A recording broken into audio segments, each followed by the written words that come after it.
Parlons d'opéra contemporain.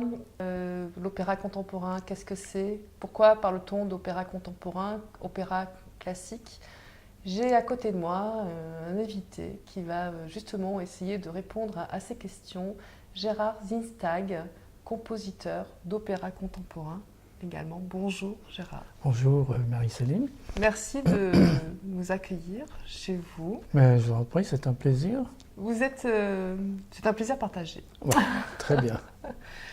Vous transitez entre l'Allemagne et la France. Nous sommes à Villeneuve-les-Avignon. Plutôt la Suisse et l'Allemagne, et la France.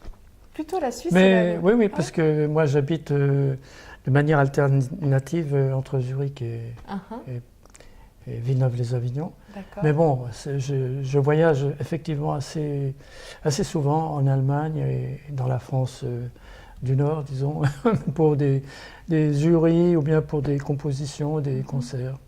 Et donc là, vous êtes dans le sud, en Provence. Voilà, c'est mon petit appartement que j'ai hérité de ma mère et dans lequel j'aime beaucoup habiter parce que Villeneuve-les-Avignon est une localité très tranquille, très ensoleillée et j'adore la Provence, donc je suis comblé depuis 12-13 ans que j'habite ici.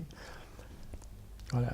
Avec un beau patrimoine également. Exactement. Que vous avez la chance d'admirer de votre terrasse. Oui.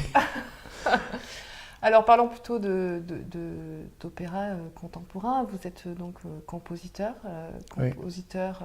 Vous avez composé un opéra contemporain puisque vous êtes un compositeur. Voilà. Comment dire? Alors on parle d'opéra contemporain quand on rencontre le compositeur, quand le compositeur est bien non, vivant. oui, évidemment. Ouais, non, mais même s'il est mort, j'entends un opéra est contemporain quand il se déroule à notre époque. Hein, ça peut être aussi au XXe siècle. C'est toujours l'opéra contemporain. Alors à partir de quelle date parlons-nous Oh, d'opéra je ne sais pas.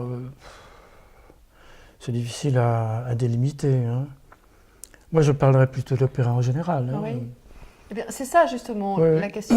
C'est pourquoi opéra classique, pourquoi opéra contemporain, puisque le fil conducteur, c'est l'opéra. Il faut distinguer. Opéra classique, c'est de l'époque classique. Ça peut aller jusqu'à la période romantique. Et puis l'opéra contemporain, en fait, il commence, on pourrait dire, vraiment avec Wozzeck. Un grand opéra, pour moi, un des plus grands opéras qui existent, qui a été créé en 1925.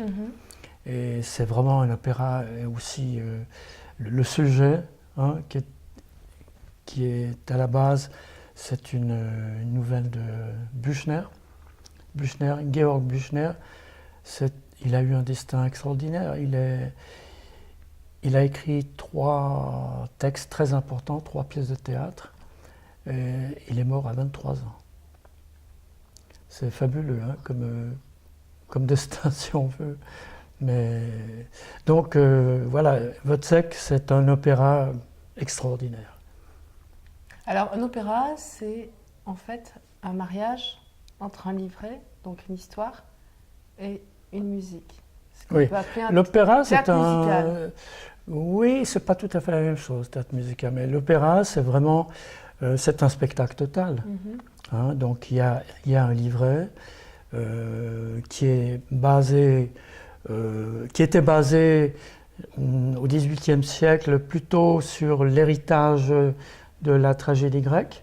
Hein, et puis après, c'était plutôt des poètes comme Da Ponte qui ont travaillé avec Mozart, avec Handel aussi, avant.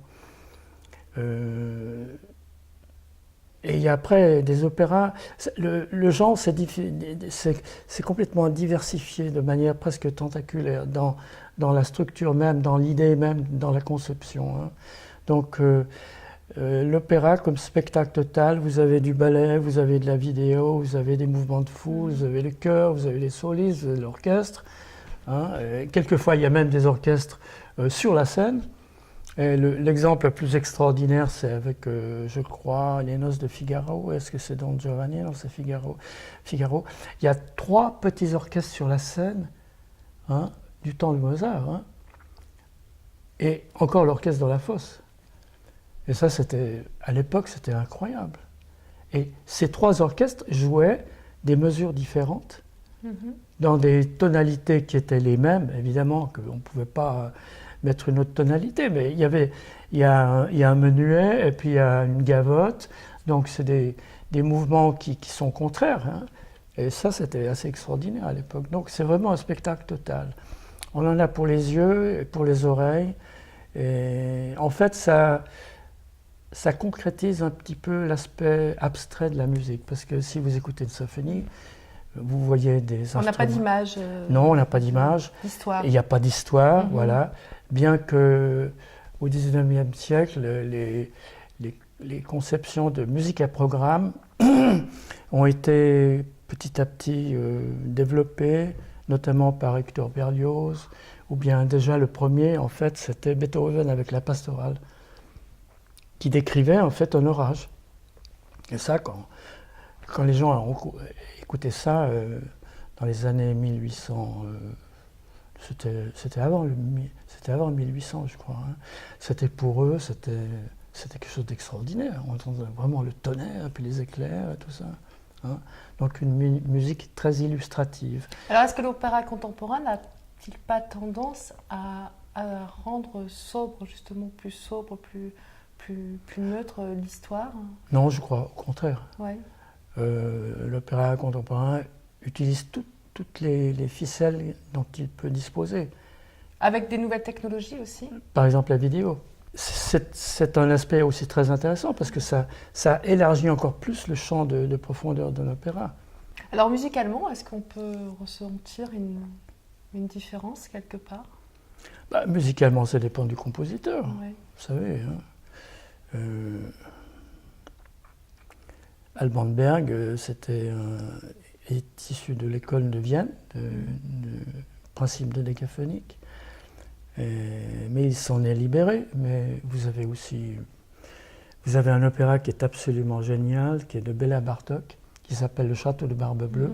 C'est un opéra en un acte qui a été, je crois, créé en 1911 ou 12.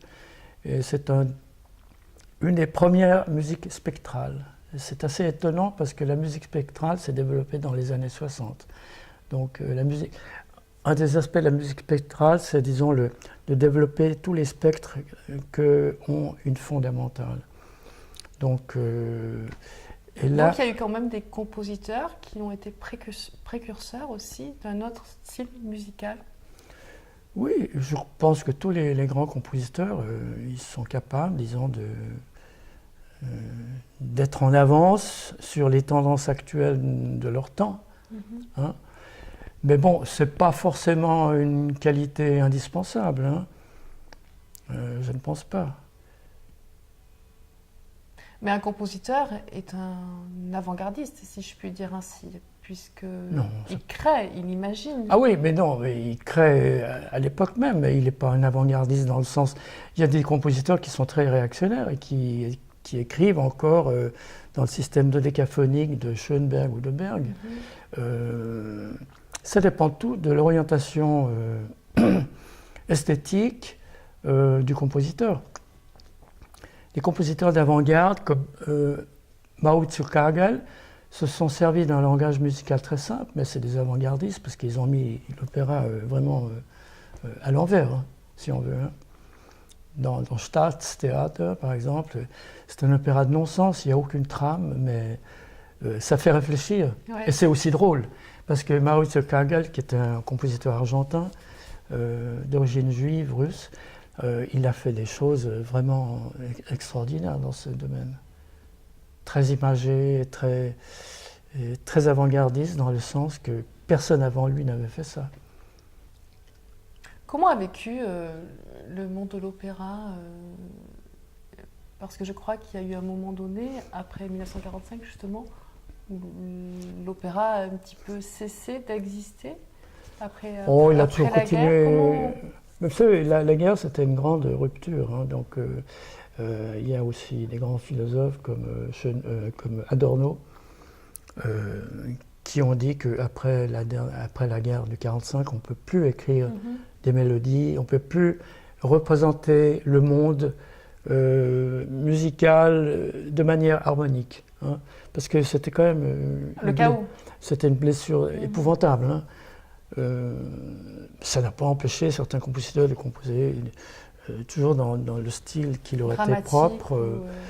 De toute façon, un opéra est toujours dramatique. Hein. S'il n'y a pas de drame, il n'y a pas d'opéra. Hein. Il faut qu'il y ait une action dramatique dans un opéra. Oui. Hein, donc, il ne faut pas confondre le drame et la tragédie. Hein. Le drame, c'est une action théâtrale. Donc, n'importe quelle action théâtrale, si elle est représentée sur une scène, ça devient... cette action dramatique devient un drame et une pièce de théâtre. Hein. Alors, est-ce que le compositeur doit obligatoirement se lier avec un livret, avec l'auteur d'un livret, ou est-ce qu'il peut composer indépendamment, justement? Ben justement, par exemple, Wagner ne s'est pas gêné, hein, il a fait ses livrets lui-même. Richard Wagner, donc, qui est un grand compositeur d'opéra, hein, il a pratiquement... Qui a son style aussi. Il a pratiquement fait que des opéras, et des opéras absolument grandioses. À l'époque, c'était quand même très très fort ce qu'il a fait. Hein. Et donc, Richard Wagner, qui était un grand utopiste dans le sens qu'il voulait un petit peu restaurer une histoire vraiment allemande par rapport au classicisme qui est propre aux nations d'origine romaine, latine.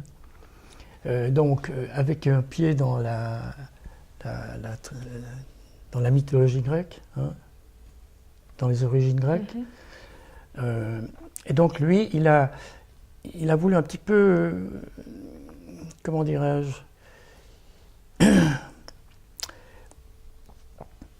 il a puisé dans la mythologie germanique. Hein. Et la mythologie germanique est assez riche de personnages très impressionnants. Et donc lui, il a mis en scène ces personnages qui sont issus du 10e, 11e siècle à peu près. Hein. C'est ce qui explique... Et donc lui, il n'avait pas besoin d'un librettiste. Hein. Oui. Il a fait lui-même le livret. Hein. C'est ce qui explique aussi peut-être cette différence de sombre aussi, de tragique, de noir. Ah ben oui, les opéras de Wagner sont très tragiques. Hein. Il est toujours question de... Ouais. Sauf les maîtres chanteurs, par exemple. Alors c'est marrant parce qu'on parle d'opéra contemporain, mais on a quand même tendance à parler mais parce que l'opéra, ça existe depuis 400 ans. Hein. Ouais. Donc, et puis on parle du passé, on ne peut pas parler de l'avenir parce qu'on ne sait pas quels opéras vont faire date, mais vous m'avez posé la question du librettiste, et il y a donc des compositeurs qui n'ont pas besoin de librettiste, qui font tout eux-mêmes. Mais en général, si vous choisissez un livret d'après un livre qui est très connu ou d'après une tragédie qui est très connue, ça a plus de chances de passer au public. C'est ça. Mais oui, parce que on fait référence à Shakespeare, on fait référence à Goldoni, on fait référence à Büchner, par exemple, qui était un des plus grands poètes de langue allemande. Hein. Et puis ça dépend beaucoup de la vision qu'a le compositeur. S'il veut faire un opéra, est-ce qu'il veut travailler sur quelque chose qui existe déjà, mais le présenter sous un aspect différent, dramatique, musical. C'est ce que vous avez fait, vous d'ailleurs, avec Ubu Koku. Oui, oui. C'est une petite descendance de Ubu Roi, d'Alfred Jarry. Et alors, pareil, vous l'avez imaginé différemment sous forme de... C'est-à-dire que Ubu Koku, c'est le petit frère de Ubu Roi, le petit frère dans le sens que Ubu Koku est beaucoup moins connu. Donc je n'osais peut-être pas aborder Ubu Roi, mais Ubu Koku me semblait très cocasse et très loufoque, et peut-être plus sujet à une mise en musique, parce qu'il y a des chansons extraordinairement loufoques dans Ubu Cocu. Les trois palotins qui sont les sbires de Ubu Roi, qui les défendent et puis qui se moquent des petits bourgeois et qui vont décerveler les petits bourgeois. Enfin, il y a des chansons dans Ubu Cocu qui m'ont vraiment fortement incité à mettre en musique cet opéra. Et après, j'ai eu la chance Pardon, excusez-moi, ouais. Gérard, je vous coupe, mais comment vous l'avez entendu? Comment ça vous est venu, cette inspiration? Pour comprendre un peu l'aspiration d'un compositeur aussi? Est-ce que vous entendez? À mesure qu'on écrit, on entend, hein, c'est clair. Oui. Mais entend même sans écrire, même avant d'écrire. Oui, on a des petits modèles là, qui flottent un petit peu, tels des nuages. Comment ça résonne? C'est très difficile à dire parce que c'est abstrait, c'est des motifs éventuels. Évidemment que dans Ubu Cocu, je me suis pour la première fois intéressé à la mélodie. Parce qu'avant, dans mes autres œuvres, je n'avais pas de mélodie. Et là, j'ai des chanteurs qui chantent sur des paroles qui ont été écrites par un grand homme littéraire. Et donc, on ne peut pas les faire chanter seulement sur une note pendant une demi-heure ou des trucs comme ça. Il faut inventer une ligne mélodique. Oui. Et ça, c'était un défi pour moi parce que moi, je ne suis pas du tout un mélodiste dans ce sens-là. Et il me semble que j'ai vraiment réussi à attraper des mélodies dans le style populaire, donc avec les chansons des Palotins. Et à tel point que mon chef d'orchestre me disait « Ah, mais ces mélodies, elles me quittent plus des oreilles. » Hein? Parce qu'elles avaient une résonance en lui? Parce que vous savez, on connaît un peu, quand vous écoutez une chanson qui est bien ficelée, vous avez aussi ça dans la tête. Hein, puis quelquefois, vous ne pouvez pas vous en débarrasser. Hein. C'était un petit peu la même chose. Et là, j'étais assez content parce que c'était la première fois que je faisais ça. Mais c'est justement un défi relevé parce que ça permet aussi une accroche au niveau du public de pouvoir faire résonner. Il faut que les chansons accrochent, comme vous le dites, auprès de l'oreille du public et que ça continue à vivre. À égayer, à vivre. C'est ça. Alors, comment vous expliquez, Gérard Zinsting, que l'opéra contemporain est très peu programmé dans les maisons d'opéra? Eh bien, je vais vous dire, mon sentiment, c'est que c'est une question de sous. C'est une question de gros sous même.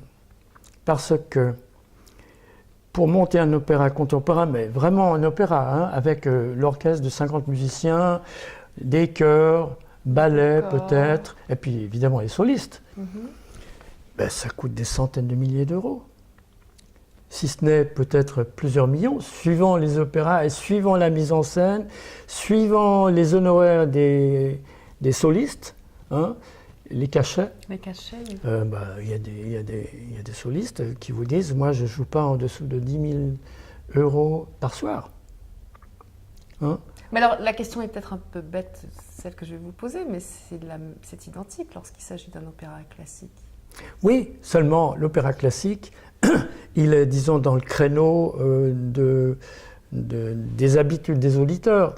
Alors, ils vont revoir, pour la 5e ou 6e fois, ils vont revoir la Tosca, ils vont revoir Rigoletto, mais dans une autre mise en scène, une mise en scène toute très moderne, ou bien au contraire très classique. Donc là, on aurait plus la certitude, si vous voulez, de remplir la jauge. Oui. Mais malgré tout, je dois dire que l'opéra contemporain est extrêmement dynamique. Maintenant, depuis 20-30 ans, c'est incroyable. Et c'est des gros succès. C'est des gros succès. C'est remarquable. Je m'étais amusé d'ailleurs à recenser un petit peu le nom Alors justement, c'est la question que j'allais vous poser par la suite. Ça fait rien. Non, mais je vous en prie. Il n'y a jamais eu autant de compositeurs à notre époque. C'est un fait démographique. D'accord. Oui. Parce que tout le monde veut être compositeur. Et tout le monde s'arroge le titre. Enfin, quand je dis tout le monde, chaque musicien. Il y a beaucoup d'instrumentistes qui sont devenus compositeurs par la suite, comme moi par exemple. Mais il y a énormément de compositeurs à notre époque, beaucoup plus, mais c'est normal, on est beaucoup plus sur la Terre, donc il y a aussi beaucoup plus de compositeurs. Mais c'est quand même assez marquant, hein, je dois dire. Ouais.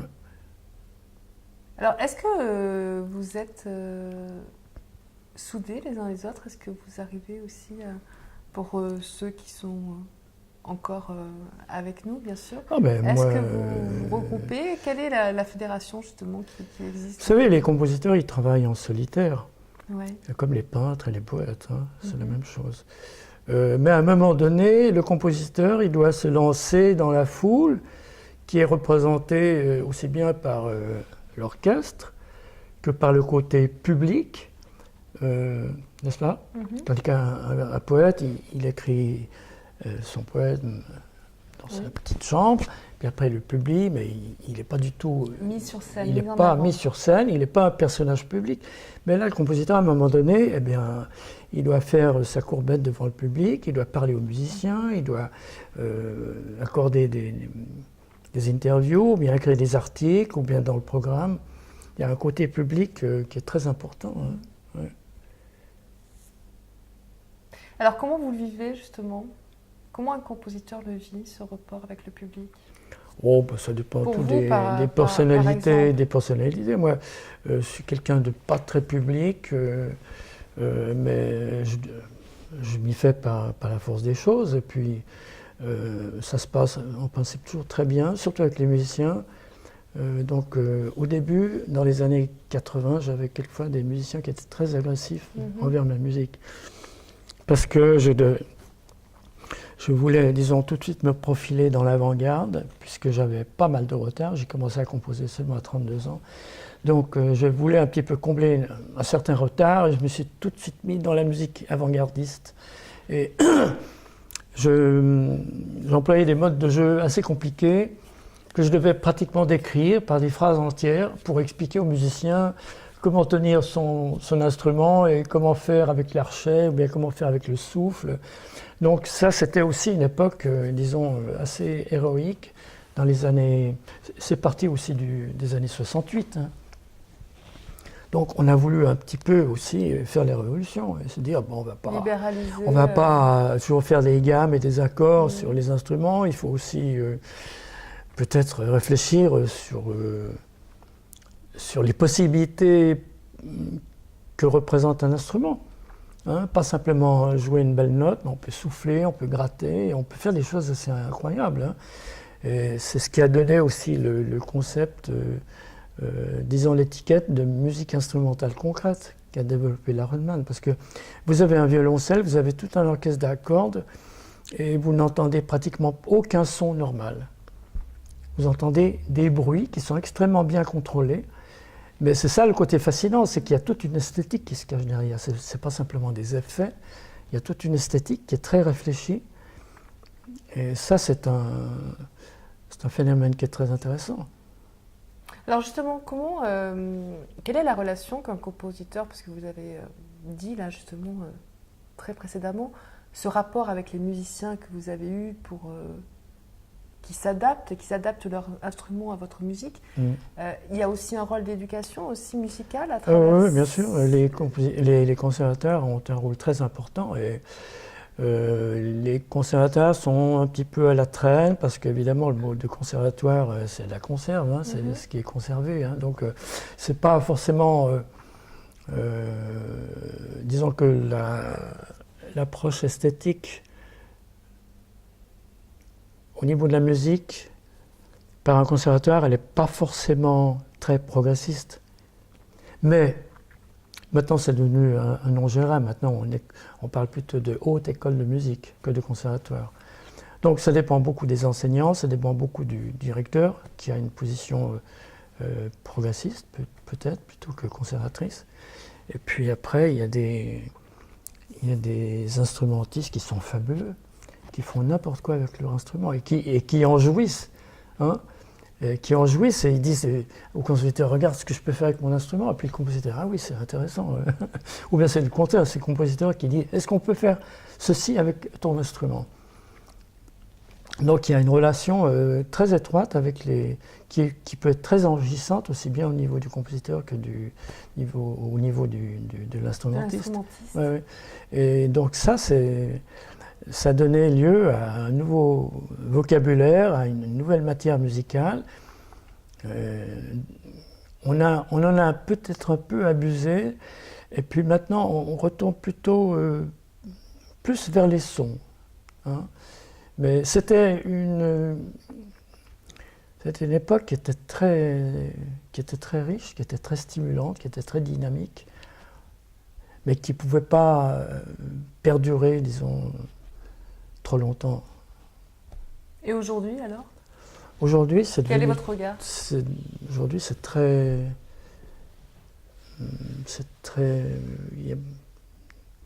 Comment est-ce qu'on pourrait dire ça? C'est très riche, il y a beaucoup de facettes, il y a beaucoup de styles, il y a plus d'écoles maintenant. Au début du XXe siècle, il y avait les expressionnistes, il y avait les dodécaphonistes, qui disaient mais vous n'avez pas le droit de répéter une note aussi longtemps qu'elle n'a pas été jouée dans la série de 12 sons. Hein. Donc c'était vraiment une école qui était très stricte. Mm-hmm. Après, il y a eu le sérialisme qui a ses racines dans le dodécaphonisme, mais qui a poussé encore plus loin la série des 12 paramètres. Et puis après, justement, dans les années 68, il y a eu des grands compositeurs comme Giorgi Ligeti qui a dit mais il faut arrêter avec ça. Et moi, je vais faire des sons planants. Hein? Donc la musique sérielle, c'est une musique qui est très très pointillistique, si on veut. Et Ligeti a fait une chose absolument contraire. Il a produit des étirements de sons, il a fait ce qu'on appelle des tapis sonores, avec des accumulations de hauteur absolument hallucinantes et qui ont créé des climats musicaux très intéressants. C'est même Kubrick qui a mis dans le fameux film autour de la Terre, là, Odyssée dans l'espace. Il a pris la musique de Ligeti. C'est étonnant, hein? Mais Kubrick a toujours eu des goûts musicaux très très pointus et très, très bien choisis. Merci Gérard Zistag pour cette rencontre.